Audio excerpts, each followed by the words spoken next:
Il est tout à fait normal que les femmes aient des pertes vaginales. Néanmoins, certains types de pertes vaginales peuvent être le signe d'une infection de la zone génitale, celle qui entoure l'ouverture du vagin. Quand faut-il s'inquiéter? Quand consulter un médecin? Nous vous disons tout juste après le générique.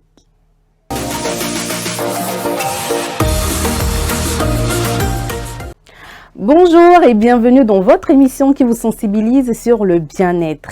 Aujourd'hui avec moi sur le plateau, j'ai deux invités de renom qui sont là pour nous parler d'un sujet de la plus haute importance pour la gente féminine.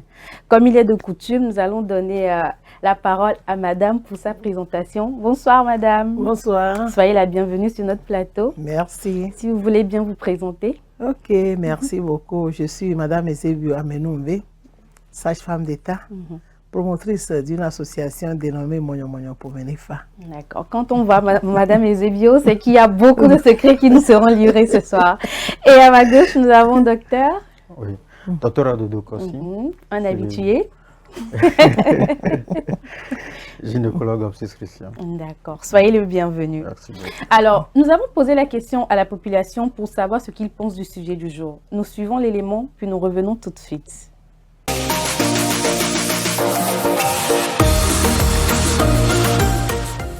La couleur de notre perte blanche m'alerte sur mon état de santé parce que tout d'abord, nous devons savoir qu'il y a différentes sortes de couleurs. Mais par exemple, si tu as une perte verdâtre ou jaunâtre, ça doit t'alerter parce que ce qui signifie qu'il y a une infection, bien un problème dans ton système génital. Si j'ai les pertes blanches, je pars à la pharmacie des fois pour aller payer les gels pour les toilettes intimes. Et quand tu as pH neutre, pour un pH neutre, sinon il y a différentes sortes de pH aussi. Ou soit j'explique à la pharmacienne et elle me donne quelques conseils pour faire bien les toilettes. Les pertes blanches peuvent alerter notre santé. Pourquoi? Parce que perte blanche même, c'est normal. Mais si au cas où ça devient vert ou bien jaune, c'est infection. Donc ça peut aussi causer des odeurs nauséabondes. Si on est en groupe aussi, ça peut dégager ou bien éloigner nos amis. Nous sommes de retour sur le plateau pour la rubrique Sans tabou. Et nous allons nous tourner vers Madame pour lui poser la première question. Vous qui êtes sage-femme d'État émérite, je vais dire, les pertes blanches n'ont plus de secret pour vous puisque vous en voyez tous les jours, je suppose. Ok, merci. Les pertes blanches que les gens appellent un peu partout, c'est pour leur dire ce soir que les pertes blanches, il y a des pertes blanches normales, de même qu'il y a des pertes blanches anormales aussi. Mais j'espère que ce soir, nous allons parler des pertes blanches normales. Nous allons parler de toutes les pertes blanches. Voilà. Oui. Et pour faire savoir aux femmes que toute femme doit avoir des pertes. Parce que le vagin est toujours humide. Le vagin n'est jamais sec. Un vagin humide est un bon vagin. Le gynécologue est là pour en témoigner, pour leur dire qu'un vagin doit être toujours humide. Et les hommes qui disent à leur femme d'aller nettoyer le vagin, nettoyer là, ce n'est pas du tout bon. Le vagin doit être toujours humide, mais pas trop aussi. D'accord, donc la sécheresse est un signe de problème. Donc, docteur, que pensez-vous des femmes qui croient que les pertes blanches sont une maladie? Que les pertes vaginales en général sont une maladie? Alors, Madame Ezebio a pratiquement tout dit, je pense que... Mais il reste encore un peu que vous allez rajouter. Alors, bon, je ne sais pas pourquoi les gens se focalisent sur les pertes. Comme Madame Ezebio l'a dit, il faut faire le distinguo entre les pertes qui sont normales, des pertes qui sont dites pathologiques, c'est-à-dire anormales. Alors, et quand les pertes sont normales, eh bien, on ne va pas les combattre. C'est un peu comme la salive dans la bouche. On ne combat jamais la salive dans la bouche. De la même manière, au niveau du vagin également, on a des pertes vaginales qui sont là pour lubrifier donc le vagin. Voilà. Et ça permet, c'est un garant en fait de protection de la flore bactérienne. On en parlera. Et sinon, c'est important de savoir qu'il y a deux types de pertes. Et dès lors que les pertes deviennent anormales, c'est en ce moment qu'il faut s'alarmer, c'est en ce moment qu'il faut s'inquiéter. D'accord. Donc, madame, celles qui disent que je soigne les pertes blanches, en réalité, elles ne soignent rien ou elles se créent des problèmes. Elles se créent des problèmes. Vraiment, elles se créent des problèmes. Et je viens de le dire que tout vagin doit être humide. et qu'un vagin sec, c'est un vagin qui a des problèmes. Le vagin, moi je compare toujours le vagin à l'escargot. Vous savez que l'escargot est toujours humide. Mais quand l'escargot meurt en même temps, vous allez voir que tout est sec dedans. C'est comme ça le vagin aussi. Il faut que le vagin soit humide. Et puis le vagin même s'auto-nettoie. Quand il y a des saletés, le vagin peut faire sortir ces saletés-là. Ce n'est pas d'envoyer le doigt dans le vagin pour aller nettoyer quoi que ce soit. Il faut toujours laisser le vagin comme ça là. Et le vagin va faire son travail. Le docteur vient de dire tout de suite qu'il y a une flore vaginale. Nous avons une flore vaginale là où il y a quelques micro-organismes qui gardent notre vagin et qui protègent notre vagin là. Et vous allez voir que pour dire que le vagin est humide, la femme, par exemple, une femme en âge de procréer, prenons une femme en âge de procréer, la femme va avoir ses menstrues. Le menstru, c'est le sang qui va sortir. Après le sang qui va sortir, là, vous allez voir, quand l'œuf se prépare pour qu'il y ait une ovulation, il y a des pertes qui accompagnent la préparation de cet œuf-là aussi. Donc, ce qui veut dire qu'il y aura encore des pertes aussi. Après les menstrues, il y aura des pertes sanguinolentes qui vont sortir. Après, maintenant, il y aura la glaire cervicale qui prépare l'ovulation. Après la glaire cervicale, la glaire serait épaisse pour préparer les prochaines règles. Donc, ce qui veut dire que le vagin doit être toujours humide. Si le vagin est sec, ce n'est pas bon. Et ces pertes-là, il faut toujours sentir l'odeur de ces pertes-là. C'est pourquoi moi, je conseille à toutes les femmes, avant de se lever du lit, il faut baisser la tête pour sentir le dessous. Et quand vous êtes en couple, il faut demander au mari. Les hommes peuvent le faire. Passer leur nez devant le vagin de la femme la nuit pour voir si ça sent bien. Si c'est l'odeur habituelle ou si un changement. Puisque les pertes ou bien le vagin même a une odeur affade. Mais quand le vagin va commencer par sentir avec des pertes, il faut savoir qu'il y a quelque chose qui se passe. Sinon, baisser la tête pour sentir le vagin, c'est une bonne chose. D'accord. Bon, j'aimerais juste lancer peut-être que Mme Eusebio, en tant qu'un homme, en fait, on n'a même pas besoin de baisser la tête parce que dès qu'on veut visiter le lieu secret, quand ça dégage, c'est qu'on le sait. C'est qu'on le sait. Mais bon, quand on est pressé, on laisse l'odeur de côté. Oui, allez, en attendant de revenir vers le problème.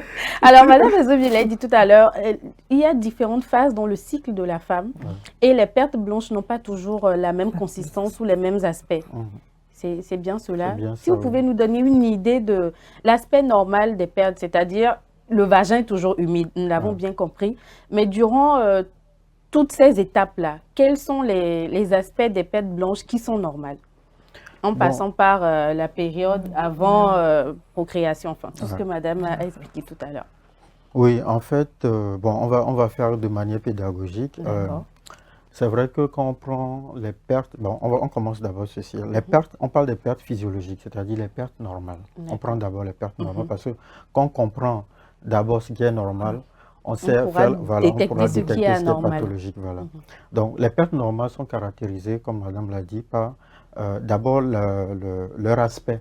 Ça peut être clair, ça peut être un peu crémeux.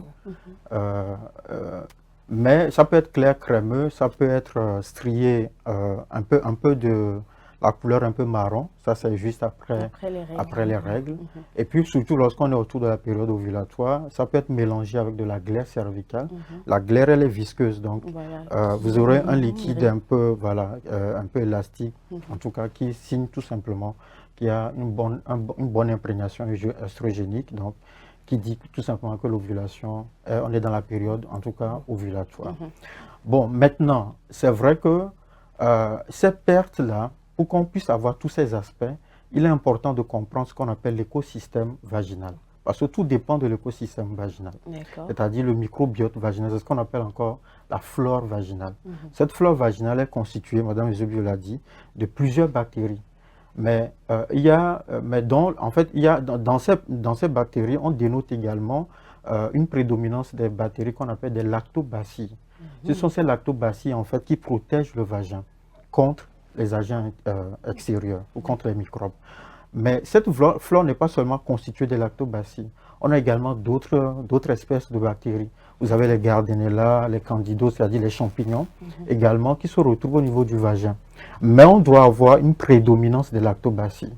Parce que pour dire que la flore est équilibrée, il faudrait que ces lactobacilles soient prédominants. Sinon, la flore sera déséquilibrée. C'est ce qu'on appelle une dysbiose, c'est-à-dire lorsque il y a une faible prédominance des lactobacilles, donc le vagin, la flore est déséquilibrée et ça ouvre donc la porte aux infections. Donc pour pouvoir avoir donc, les pertes normales, cela suppose qu'on a un écosystème, c'est-à-dire une flore bactérienne qui doit être équilibrée. Si cette flore n'est pas équilibrée, on ne peut pas avoir de flore normale. Parce qu'en fait, ces lactobacilles, comme je viens de l'expliquer, c'est eux qui sont responsables de l'acidité du vagin. Parce qu'ils sécrètent donc l'acidité, l'acide lactique, donc protège donc contre l'acidité. Et c'est eux également, ce sont ces lactobacilles également qui sont responsables de la rénovation. Et c'est eux qui font la rénovation de l'épithélium, c'est-à-dire de l'épithélium de surface du vagin.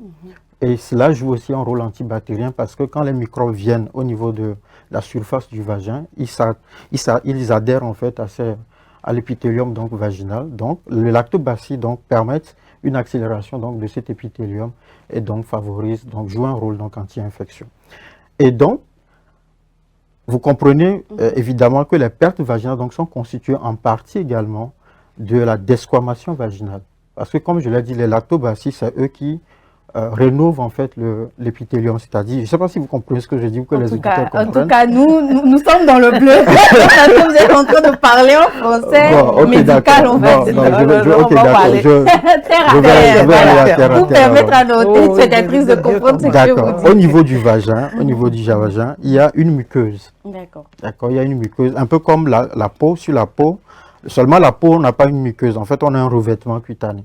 Au niveau également du vagin, on a une muqueuse qui tapisse l'intérieur du vagin. Donc, comme je l'ai dit, les lactobacilles, c'est-à-dire ces bactéries, ce sont des bactéries qui protègent le vagin des femmes. Mais des bactéries qui sont saines pour le vagin. Oui, des bactéries, oui, ce sont des bactéries protectrices, on va les dire comme ça. Parce que dans ce lot, il y a certains qui ne sont pas vraiment sains, qui sont là, en fait, qui font partie de cet écosystème, mais à la faveur par exemple, de déséquilibre hormonal ou d'une influence hormonale, ils peuvent devenir des agents pathogènes. Mais comme je l'ai dit, dans cet écosystème, dans toutes ces bactéries-là, il faudrait que les lactobacilles, ce que j'appelle les lactobacilles, il faudrait qu'ils soient prédominants. Voilà. Donc, et ce sont ces lactobacilles, en fait, qui font enlever, c'est-à-dire, quand on dit le vagin s'auto-nettoie, c'est parce qu'il y a une couche donc, de cette muqueuse qui s'enlève, en fait. Et se renouvelle. Et se renouvelle. Voilà. Voilà. On comprend mieux maintenant. Voilà. Donc, les pertes sont en partie constituées donc, de cette perte donc, de la muqueuse. De la muqueuse, voilà. D'accord. Donc, si les lactobacilles ne sont pas prédominants dans un vagin ou si la flore est déséquilibrée, on ne peut pas avoir des pertes normales. D'accord. Donc, c'est un peu ça que je voulais expliquer. Merci d'être revenu à notre niveau. Nous allons nous tourner vers madame. Quels sont les gestes du quotidien que nous avons qui peuvent perturber l'équilibre de la flore vaginale? Ok, merci beaucoup. Comme vient de le dire le docteur, le vagin s'auto-nettoie et qu'il y a... Le vagin doit être acide, premièrement. Il faut savoir que l'acidité, c'est pour le vagin. Mais qu'est-ce que nous faisons en tant que filles, jeunes filles, même les vieilles mamans aussi, à la toilette, elles mettent la main dans le vagin, soit disant qu'elles sont en train de faire la toilette, qu'elles veulent racler toutes les impuretés. Alors que, on vient de nous dire tout de suite là, que dans la paroi vaginale là, il ne faut pas mettre la main. Puisque tout ce qu'il y a dedans, ça se racle et ça va sortir. Vous allez voir ça dans le slip. Le fait de mettre la main dans le vagin, soit disant que vous nettoyez là, vous raclez tout ça là et la flore serait déséquilibrée. Maintenant, la porte sera ouverte aux infections et vous allez voir que les pertes qui seront normales vont devenir des pertes anormales. Donc, dans le quotidien, nous mettons la main dans le vagin pour faire la toilette, ce qui n'est pas du tout bon. Il faut toujours faire la toilette ouverte. Tout ce qu'il y a va venir rester au niveau des clitoris, du clitoris ou bien des lèvres que nous pouvons laver là-bas. On lave à côté du clitoris et puis c'est fini. Mettre la main dans le vagin, soit disant qu'on va aller gratter quelque chose là, on déséquilibre la flore vaginale. D'accord. Et en dehors de ça, j'aurais appris que les sous-vêtements qui ne sont pas en coton, les sous-vêtements surtout, les sous-vêtements, et puis les produits que les gens utilisent aussi. Quand vous voyez que vous sentez une odeur, il faut aller en consultation.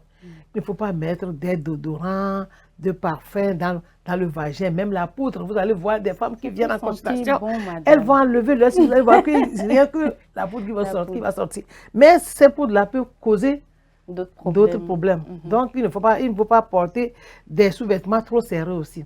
Et surtout les slips en nylon. Slips en nylon, qu'est-ce que nous voyons? Vous allez voir qu'après les menstrues, maintenant, les femmes vont avoir des démangeaisons. Elles nous disent que, comme c'est les slips nylon là, qui arrivent à bien soutenir leur bagage. Ça tient bien. Ça tient bien le bagage. Ça nous évite de nous cacher. Voilà. Donc, elles portent ça, ce qui n'est pas bon. Il faut chercher les slips en coton aussi qui tiennent bien. Là, c'est mieux.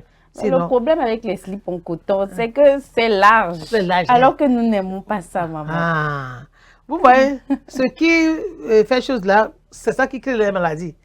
Ce que vous allez porter, qui va vous serrer, là, il n'y aura même pas de l'air qui va rentrer là. Ça va vous créer des maladies. Mais ce qui est lâche, vous savez que le vagin aussi respire. Il faut que le vagin respire. Hein. Quand vous portez les choses en coton, le vagin serait bien humide et va respirer aussi. Mais quand vous portez les choses en nylon, le vagin serait étouffé. Après avoir enlevé ça, c'est des démangeaisons. Vous allez commencer par gratter, et ça va vous créer encore d'autres choses. Donc, au quotidien, il ne faut pas mettre la main dans le vagin.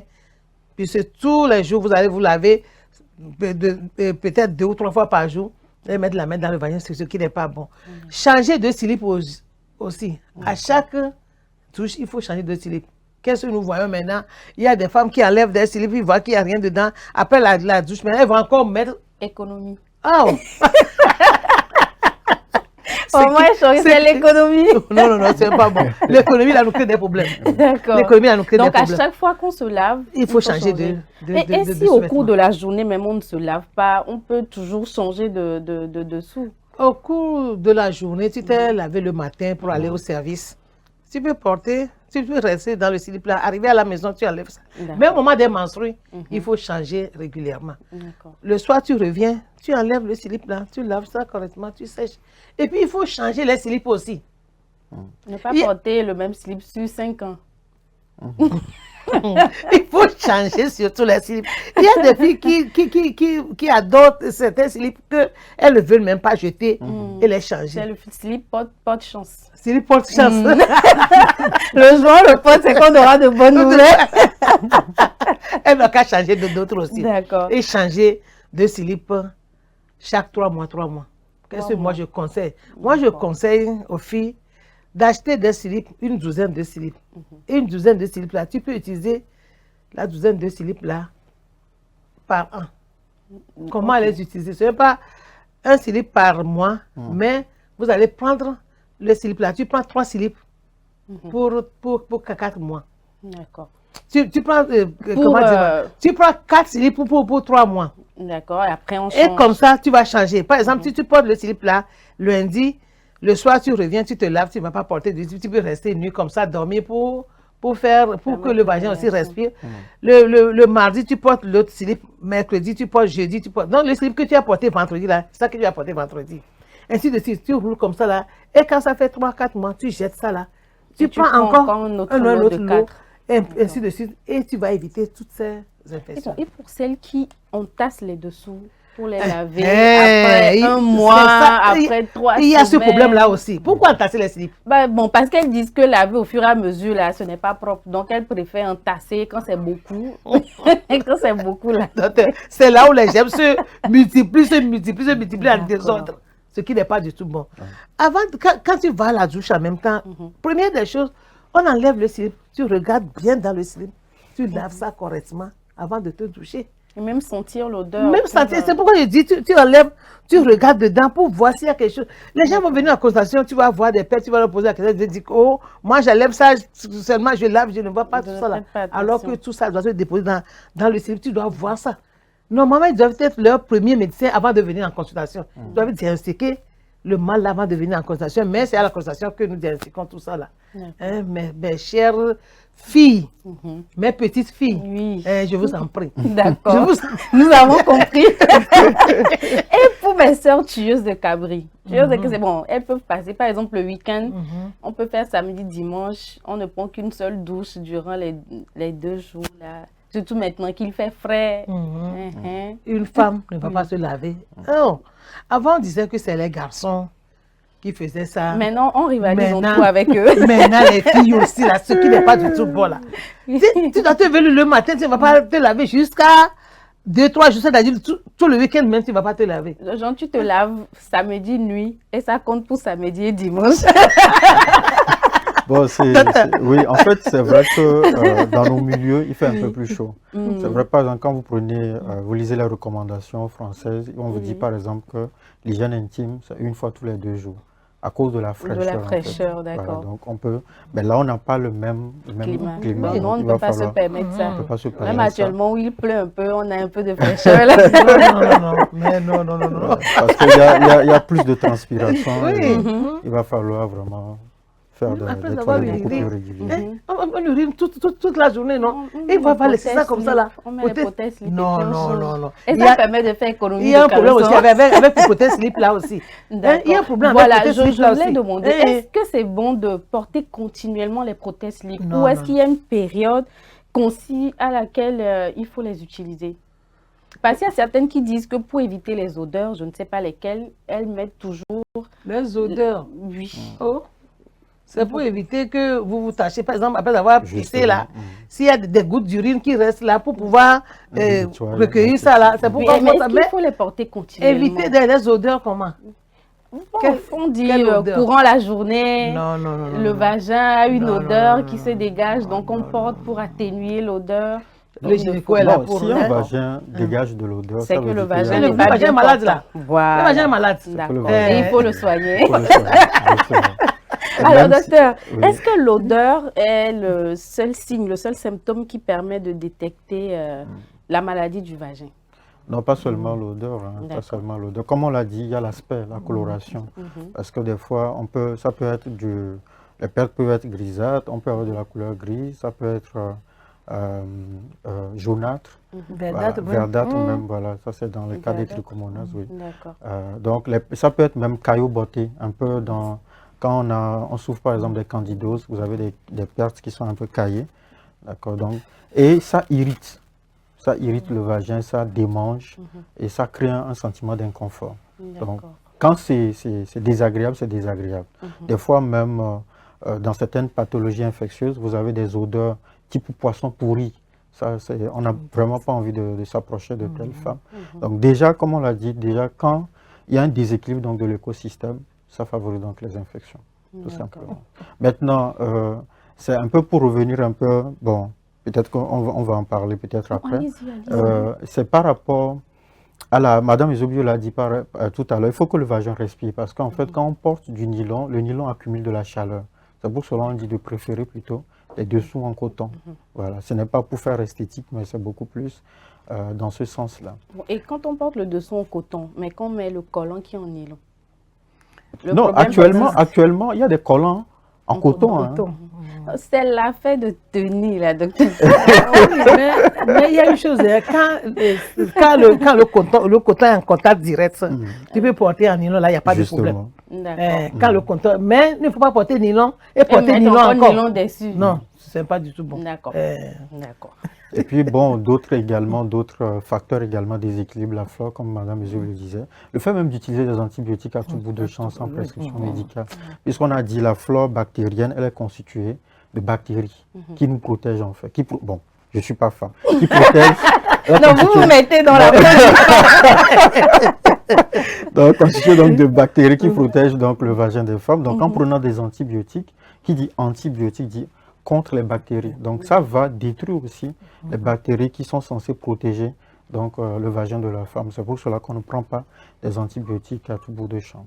Voilà, c'est très important. Et en dehors de ça, comme il y a aussi certaines situations, comme certaines méthodes contraceptives également, qui également peuvent favoriser également cet état de choses. Même les douches vaginales, on parlait par exemple des prothèses slip, même les douches sont prohibées, c'est pas conseillé. Le fait d'envoyer des produits à l'intérieur du vagin pour laver, c'est pas la peine. Et puis même ces parfums peuvent irriter le vagin et être source donc d'infection. Donc c'est vraiment pas conseillé. Donc même mettre l'ail de girofle pour soigner les infections. Bon, c'est des thérapeutiques moyenâgeux, je suis désolé de le dire comme ça. Mais c'est vrai, comme c'était utilisé avant pour calmer, Mais ça ne veut pas dire, ça ne traite pas. Voilà. Il faut que les gens comprennent pour calmer, mais voilà. Et surtout, les solutions qu'elles utilisent là, après leur menstrues, c'est pour aller dans les pharmacies, acheter des solutions pour faire la toilette là. Non, ce n'est pas du tout bon. Ce n'est pas du tout bon. Il y a une nouvelle vague maintenant, c'est de préparer les feuilles pour faire la toilette après les règles. Les feuilles de Djeka, de trucs, on dit de faire une infusion et les 3 jours qui suivent les règles pour laver. Tout ce qu'elles font là, le gynécologue là, dans peu de temps maintenant, elle va dire qu'elle n'a pas d'enfant. Elle ne tombe pas enceinte. Il y a un problème là. Il y a quoi. Je vous en prie, mes filles. Laissons tout ça de côté. Laissons tout ça de côté, mes filles. Allez en consultation. Quand vous sentez que votre vagin est malade là, ou bien vous sentez une odeur dans votre vagin, allez en consultation. Non, là, le vagin n'est même pas malade. Alors, vous avez dit tantôt qu'après les règles, il y a des pertes grisonnantes. Oui, sanguinolentes qui vont sortir. Voilà. Donc, on dit que ce sont des impuretés. Et donc, pour nettoyer le vagin, il faut utiliser... Non, elle n'a qu'à savoir ça en même temps que le sang ne s'arrête pas en même temps. D'accord. Tu as tes menstrues. Les 5 jours. Tu as tes menstrues. Tu as essayé 2-3 jours, voire 5 jours. Maintenant, au 5e jour, ce n'est pas que c'est fini. Quand nous passons le spéculum, on voit encore des traces de sang. Et ces sangs-là vont chanter un peu déposés dans le slip là, jusqu'à 6-7 jours avant que tout ne soit nickel. Donc, le sang qui va sortir là ne serait pas comme du sang qui sortait au moment des menstrues. Ce n'est pas lieu d'aller chercher. Mais ça ne veut pas dire aussi qu'il y a un problème. Non, tout à fait normal. Non, c'est tout à fait normal. Tout à fait normal. C'est pourquoi je dis que le vagin est toujours humide et qu'il y a des épisodes de pertes qui vont sortir. Et puis, il faut savoir contrôler ces pertes-là. C'est pourquoi quand vous enlevez le slip là, regardez dans les slips, je vous en prie.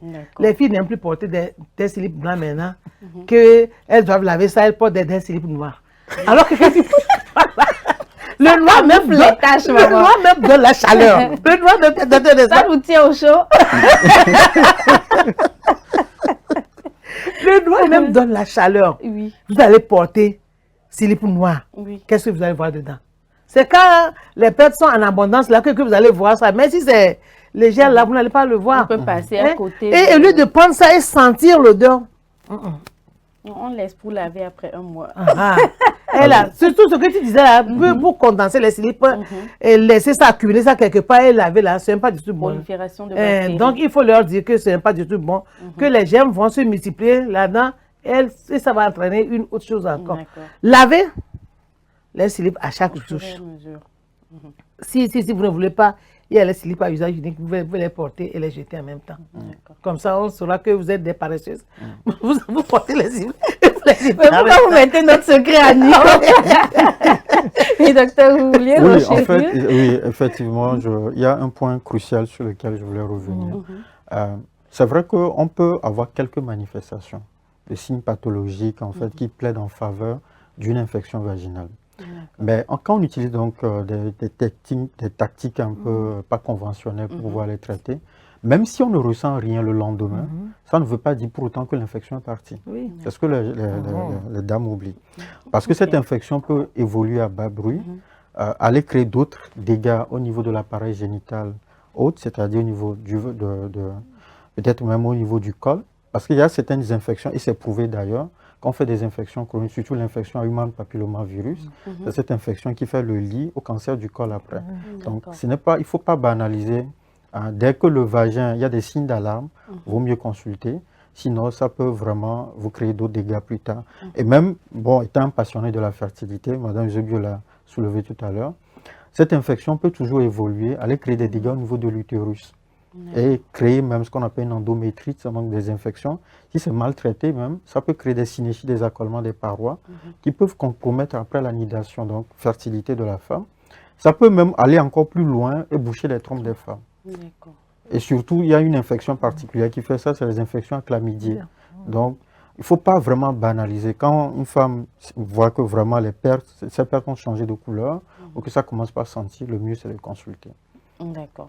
Je reviens sur cette affaire des jours après les règles. Je scrollais la dernière fois sur TikTok et je suis tombée sur une vidéo où la dame conseillait aux femmes, après les règles, d'utiliser les ovules polygynèses. Mais de ce que je sais, c'est pour traiter les infections. On n'en a pas. Est-ce qu'on peut utiliser ces ovules pour prévenir les infections? Non. En fait, comme vous-même vous avez déjà donné. Prévenir les infections. On traite les infections avec les ovules. Non, nous, on veut prévenir. Alors, le meilleur moyen pour prévenir une infection, c'est de garder cette flore bactérienne équilibrée. D'accord. Et pour que cette flore donc, soit équilibrée, comme Mme Eusebio l'a dit, on a parlé des différents moyens pour pouvoir respecter cet écosystème-là. Ne pas introduire la main dans le vagin. Il y a même la manière même de faire la toilette intime. Le fait de ramener les doigts de l'anus vers le vagin, on ramène donc les germes, les bactéries de l'anus vers le vagin. Donc, on infecte, donc on déséquilibre donc la flore vaginale. Donc, la meilleure prévention, c'est de respecter cet équilibre de la flore vaginale. Maintenant, lorsque cette infection, cette flore est déséquilibrée et que ça ouvre la voie aux infections, c'est en ce moment on traite avec des ovules vaginaux. Voilà. Mais on ne va pas utiliser des ovules. C'est un peu comme, puisque dans ces ovules, on a des antibiotiques. D'accord. Donc c'est un peu comme une femme qui dit, voilà, je prends des antibiotiques pour prévenir une infection. Alors qu'en fait, on ne souffre pas d'infection. Donc ça sera vraiment un traitement abusif. Maintenant, il y a aussi cet aspect de la chose où quand la flore est on peut avoir une flore vaginale déséquilibrée, mais sans pour autant manifester des signes d'infectieuse. C'est-à-dire on peut faire par exemple à l'occasion d'un prélèvement vaginal, le prélèvement vaginal peut dire par exemple que la flore est déséquilibrée. Qu'est-ce que ça veut dire? Ça veut dire tout simplement qu'il n'y a pas une prédominance des lactobacilles que je venais d'expliquer tout à l'heure. Mais ça ne veut pas dire pour autant que la femme fait une infection.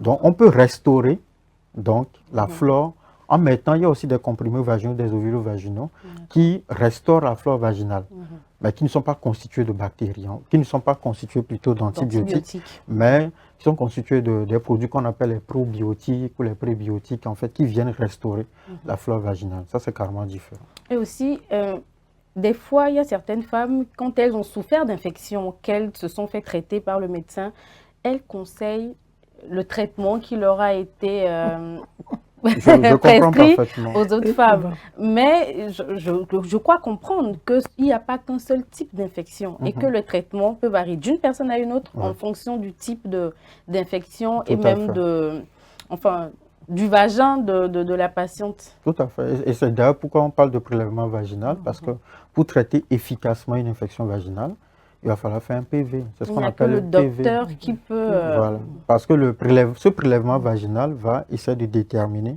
le germe responsable de l'infection. Et en fonction du germe qui a été identifié maintenant, on propose le traitement qui sera beaucoup plus adéquat. Et à partir de là également, on prévient, on essaie de voir si c'est une infection sexuellement transmissible ou pas, pour voir s'il faut faire un traitement aussi du partenaire.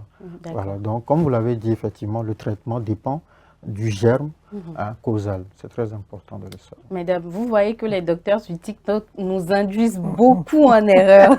Mais nous allons revenir dessus dans une autre émission.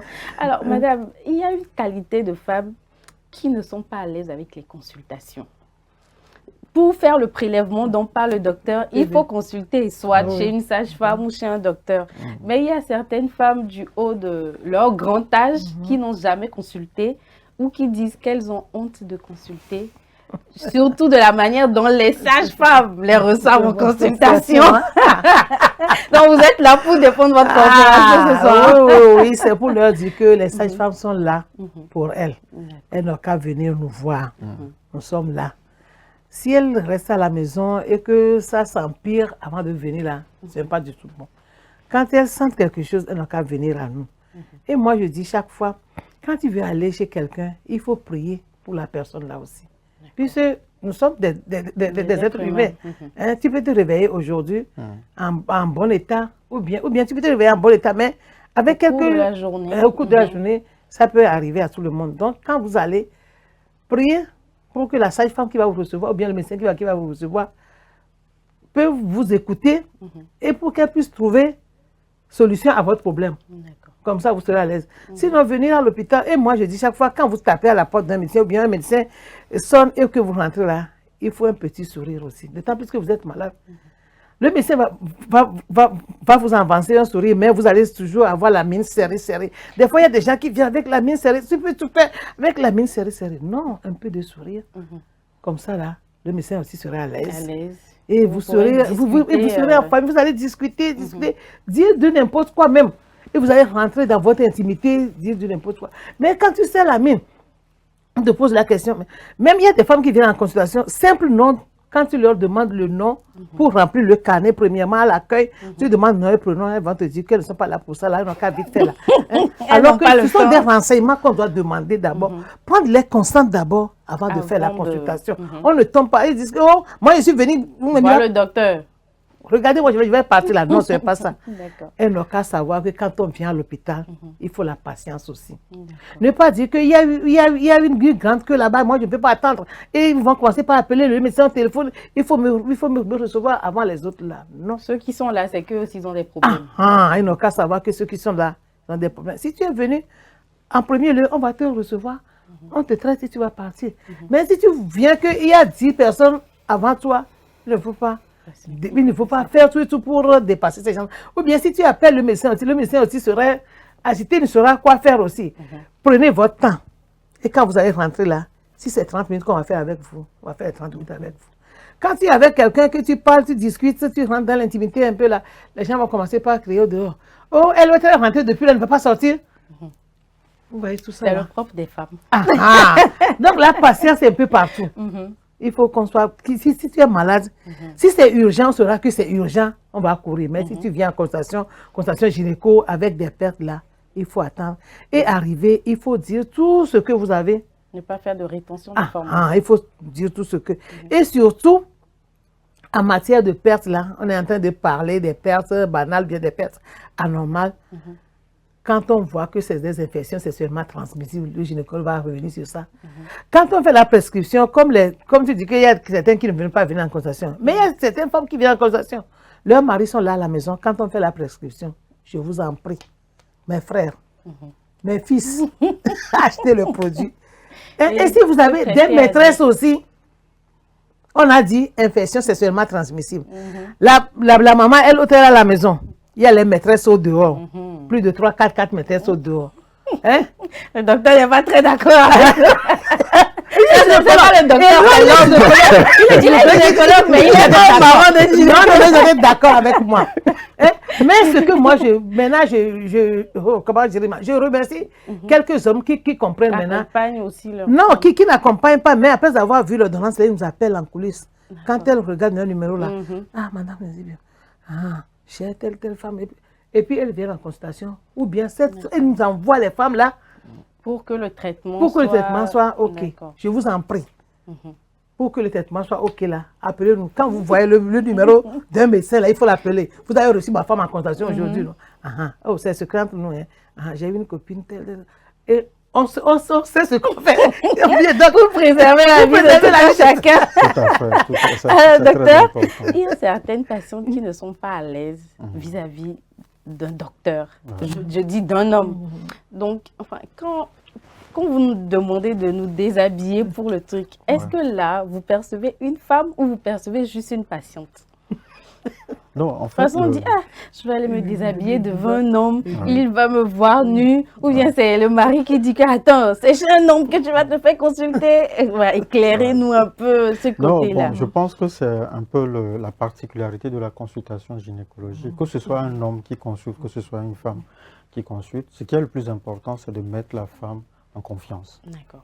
En fait, quand une femme est mise en confiance, dès le départ, je pense que il n'y a pas de problème à ce qu'elle... Puisqu'en fait, ça concerne l'intimité de la femme. Donc, si elle n'est pas mise en confiance, ça sera un peu difficile. Ce sera un peu difficile que vous puissiez l'examiner. Et même pour l'examiner, elle ne sera pas détendue et ça risque même de fausser. Donc, elle risque d'avoir mal. Donc, il faudrait qu'elle soit totalement détendue. Mais pour qu'elle soit détendue, il faudrait la mettre en confiance. Et pour la mettre en confiance, tout dépend.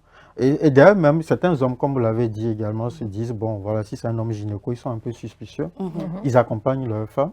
Mais quand ils voient le gynéco, voilà, quand le gynéco le met à l'aise, bon, c'est eux-mêmes qui sont plus partants pour pouvoir amener donc leur femme après en consultation. Donc, l'essentiel, c'est une relation de confiance, médecin et sa patiente. Voilà.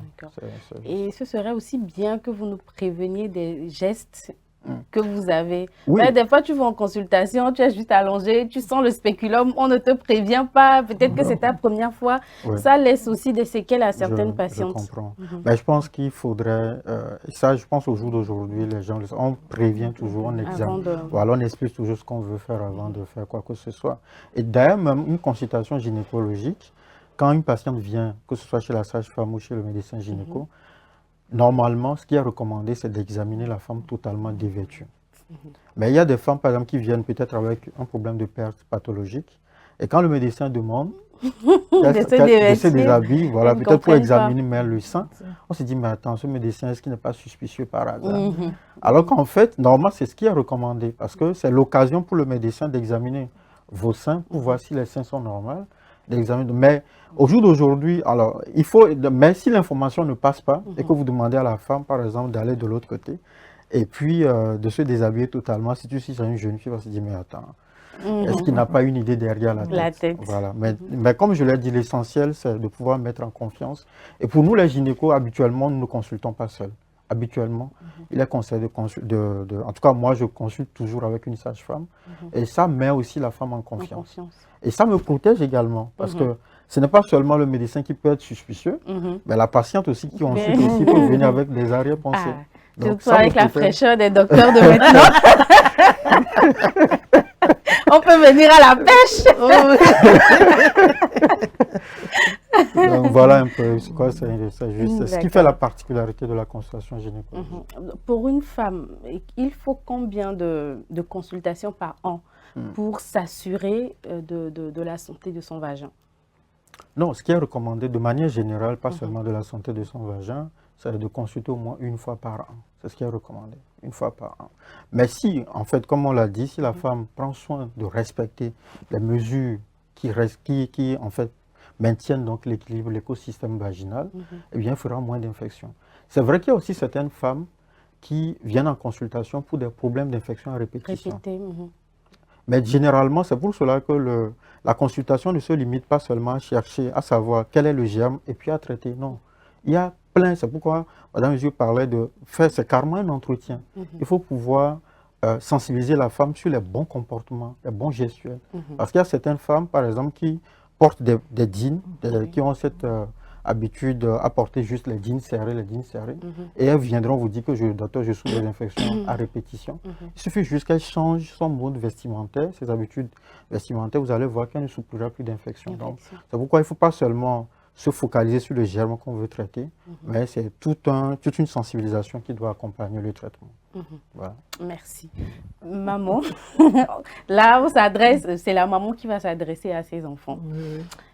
Et quand on constate des anomalies, je veux dire, au niveau des pertes, est-ce qu'on doit être animé de sentiments de honte? Parce qu'il y a certaines qui ne maîtrisent pas forcément, voilà, qui ne sont pas au courant qu'il peut avoir, que par exemple l'habillement peut amener à des infections. Pour elles, infection veut tout de suite dire infection sexuellement transmissible. Et il y a certains hommes aussi, dès qu'on dit infection, c'est qu'il y a anguille sous roche. Voilà. Bon, en tant que maman, adressez-vous à nous.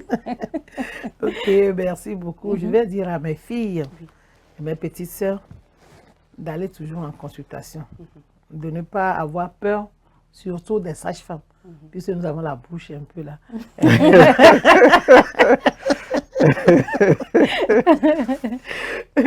De ne pas avoir peur des sages-femmes. Les sages-femmes sont comme d'autres femmes. Seulement que nous avons porté la blouse rose rayée et puis c'est fini. Sinon, à part ça, nous sommes comme vous. Venez, nous sommes vos mamans. Et tout ce que vous avez là, quand vous allez en consultation, il ne faut pas cacher. Il faut tout dire. Être honnête. Et puis, il ne faut pas dire que telle personne a utilisé tel produit, moi aussi je vais aller acheter tel produit utilisé. C'est ça qui crée des problèmes. Maintenant, le docteur a dit pour l'infertilité, il y a tout ça là. Donc, je vous en prie, venez en consultation. N'ayez pas peur des personnes, du personnel soignant. Ils sont là pour vous.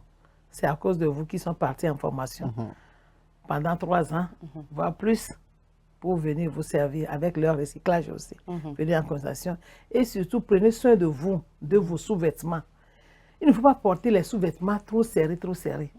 On nous dit de porter les perles aussi. Nos vieilles portaient des perles avant. Mais c'était des ce n'était pas des perles en choses là, en caoutchouc. Ce que vous portez maintenant, ce sont des perles en caoutchouc. Et après tout ça, vous allez voir des mycoses un peu partout. Toute personne anormale n'est pas due à un rapport sexuel, n'est pas une infection sexuellement transmissible. Les pertes là peuvent être des candidoses qu'on se crée nous-mêmes, qu'on peut traiter aussi. Donc, quand vous avez de ces pertes là, il faut aller en consultation. C'est le personnel de santé qui va vous dire que ça là, c'est une infection ou bien c'est du candidose. Il faut aller utiliser les produits. Parce que l'autre a fait... Et surtout, ne pas mettre des produits dans le vagin, soit disant que vous allez sentir la douceur. Il y a ça aussi. Hein? C'est ce que vous faites aussi. Pour pouvoir séduire les hommes maintenant, vous mettez les produits dans le vagin, je vous en prie là. C'est pour la douceur. C'est pour la douceur. Quand votre flore vaginale est bien et qu'il n'y a pas de déséquilibre là, et quand on vous caresse bien là, c'est déjà doux. C'est déjà doux. Et vous allez sentir la douceur. Pas besoin d'assaisonner. Non. C'est quand vous mettez la main dans le vagin et que le vagin est sec là, au moment des rapports sexuels, vous allez avoir des douleurs. Alors que le bon Dieu a fait ça pour avoir des douceurs. Ce n'est pas la douleur. Donc, prenez soin de vos vagins. C'est pourquoi on a mis ça ici, hein, caché. Hein?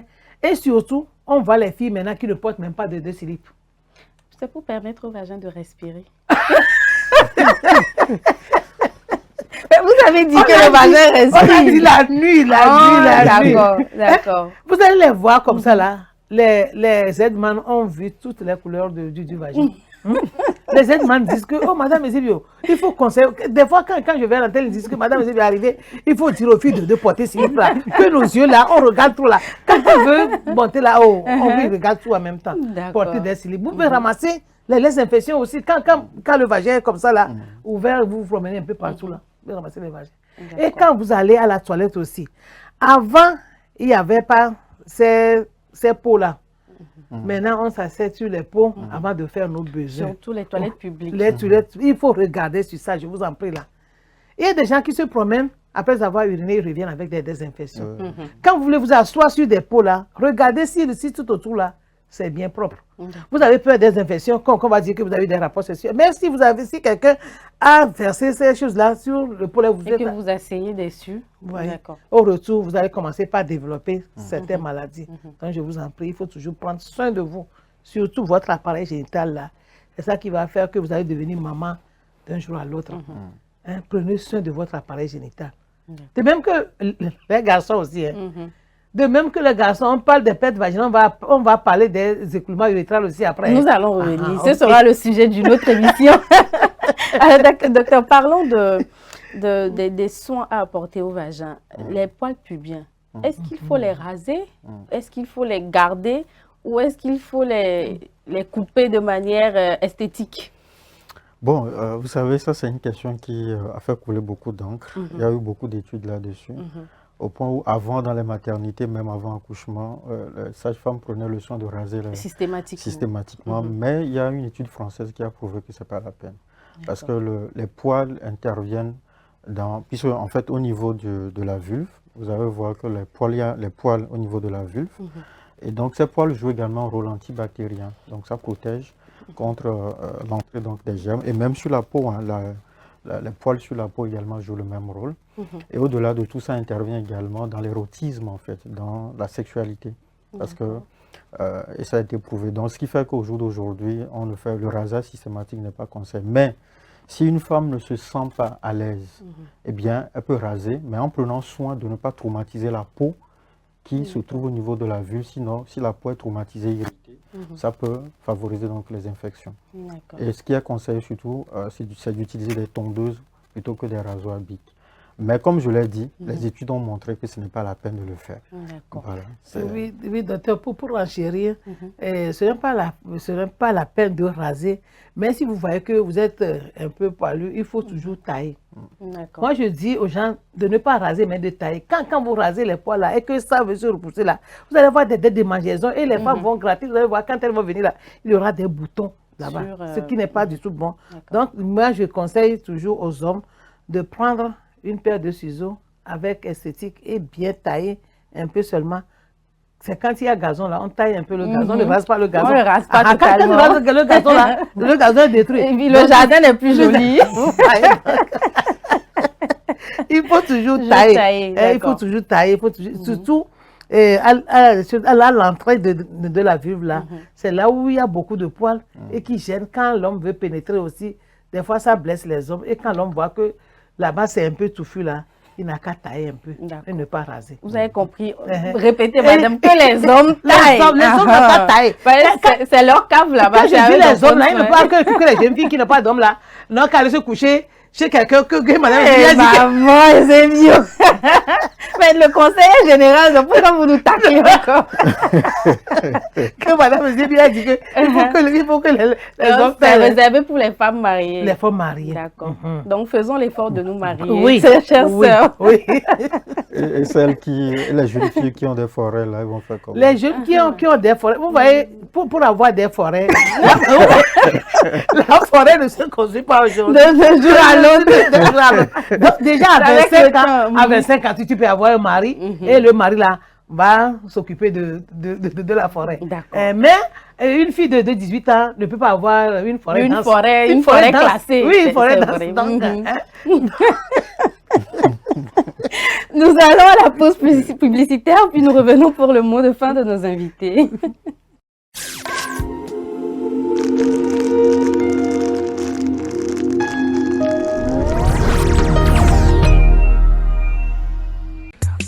L'amour, c'est des hauts, c'est des bas. Et quand la femme dit non, c'est vraiment non. Mais rien ne vaut un petit cadeau pour raviver la flamme de l'amour. La femme se fait belle et sensuelle pour votre plaisir. Claudia Lingerie, nous disposons de toute une collection de sous-vêtements haut de gamme pour hommes, femmes et enfants à un bon prix. Soyez ceux qui portent des sous-vêtements confortables. Claudia Lingerie, nous sélectionnons pour vous de la lingerie fine de qualité pour sublimer vos soirées. Claudia Lingerie, sur la route d'Agbalépédo, juste à côté du monument Grand Œuf Blanc. Infoline 00228 97 01 03 03 0228 97 01 04 04. Claudia Lingerie, l'élégance a une adresse.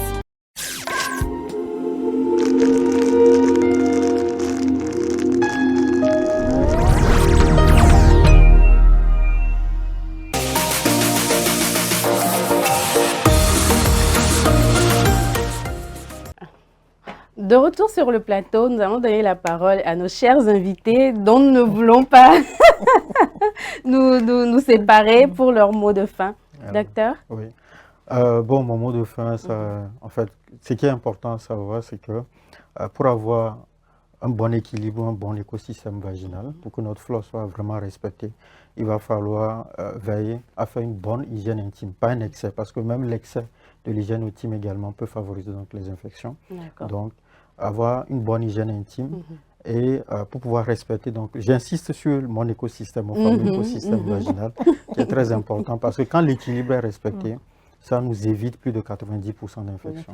Voilà. Donc, et lorsqu'on ressent déjà dès les premiers signes, l'apparition des premiers signes, il est conseillé de consulter soit une sage-femme ou un médecin. Voilà, c'est très important. Et peut-être aussi, parce qu'on a parlé des jeunes filles, mais on n'a pas fait un clin d'œil à nos mamans. À nos mamans, parce qu'arrivé à la ménopause, la carence œstrogénique fait que le vagin devient sec. Le vagin devient sec et ce vagin sec donc, fait le lit également donc, aux infections. Donc il est important à la ménopause donc, de consulter également pour avoir des conseils pour éviter donc, les infections à la ménopause. D'accord. Maman Eusebio. Ok, merci beaucoup. Nous tenons à remercier les téléspectateurs et surtout SOS Docteur TV pour cette émission et pour dire à la population que l'hygiène intime est primordiale. Quand on dit intime, les gens croient que c'est le fait de mettre la main dedans que c'est intime. Non, notre vagin même, c'est de l'ordre de l'intime. Oui, c'est de l'ordre de l'intime. Et quand on vous dit de faire la toilette intime, c'est pour nettoyer la partie intime là. Ce n'est pas le fait de mettre la main dedans qui dit qu'on fait la toilette intime. Donc je vais conseiller toutes les femmes que ce soit femme en âge de procréer, femme ménopausée, de ne pas mettre la main dans le vagin pour faire la toilette intime. Et pour faire la toilette aussi, il faut toujours serrer les 4 doigts comme ça là et nettoyer la vulve et à côté du clitoris. Quand vous serrez le doigt comme ça, le doigt ne va pas incliner comme ça pour rentrer dans le vagin. Donc quand vous mettez la main comme ça là, nettoyez. Et pour nettoyer l'anus aussi, passez de l'autre côté pour nettoyer l'anus aussi. Il ne faut pas nettoyer de l'anus vers le vagin. Et surtout, évitez de porter des slips en nylon. Coton. Évitez d'entasser les slips aussi. Lavez le slip au jour le jour. Au jour le jour, je vous en prie. Et ne pas utiliser des solutions après les menstruations, soit disant que votre vagin sent. Quand vous sentez une odeur, venez en consultation, je vous en prie.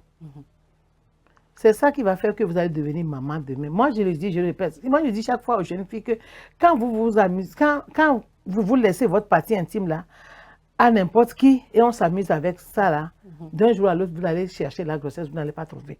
Donc, il faut que la partie là soit intime. Intime pour vous-même et intime pour l'autre là aussi. Et surtout, les hommes qui nous suivent, je vous en prie, prenez soin de la partie intime là, de votre femme aussi. C'est vous qui allez prendre soin de la partie là et la femme aussi serait contente. Hein?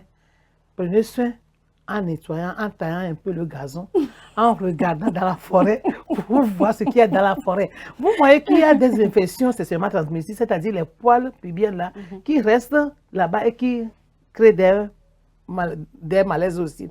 Regardez bien dans le gazon et s'il y a quelque chose là-bas, enlevez ça. Et conseiller aux femmes de ne pas mettre la main dans le vagin. Il faut que le vagin soit toujours humide pour vous et pour votre femme aussi. D'accord. Merci pour ces précieux conseils.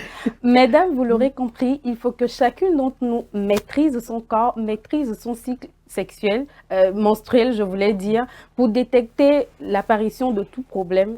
Et quand on constate ces problèmes, il faut consulter parce que les médecins sont les mieux placés pour nous dire quoi faire pour garder la flore intime intacte ou correcte, je vais dire, docteur. Alors, ce sera tout pour aujourd'hui. Je vous donne rendez-vous la semaine prochaine pour un nouveau numéro. D'ici là, portez-vous bien.